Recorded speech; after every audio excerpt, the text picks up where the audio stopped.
Assalamualaikum warahmatullahi wabarakatuh. Halo Sobat Furqan, perkenalkan saya Amira Sahia. Di sini saya akan bertausiah dengan judul Ramadan dan Akhlak Mulia.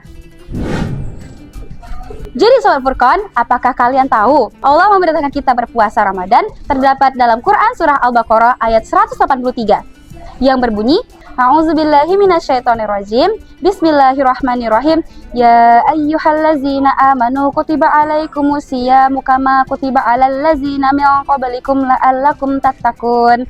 Yang memiliki arti, wahai orang-orang yang beriman, diwajibkan atas kamu berpuasa sebagaimana diwajibkan atas orang sebelum kamu agar kamu bertakwa. Jadi Sobat Furqan yang dirahmati oleh Allah Subhanahu wa taala, puasa yang baik akan melahirkan akhlak yang baik, ramah, sopan, dan penuh kasih sayang adalah bukti bahwa ibadah kita diterima oleh Allah Subhanahu wa taala. Sobat Furqan, mari gunakan Ramadan untuk memperbaiki akhlak, mengontrol emosi, dan menahan diri dari perkataan dan perbuatan yang buruk. Sebab akhlak yang mulia adalah cerminan dari hati yang bersih.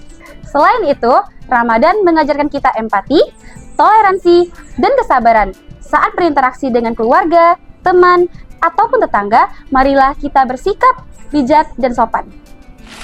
Perbanyaklah doa dan zikir agar hati tetap bersih dan terjaga. Karena dengan akhlak yang mulia, ibadah kita akan semakin diterima oleh Allah Subhanahu wa taala. Semoga Ramadan kali ini menjadi sarana dalam memperbaiki diri dan akhlak agar ibadah kita semakin diterima oleh Allah Subhanahu wa taala. Baiklah, sekian tausiah dari saya akhiri.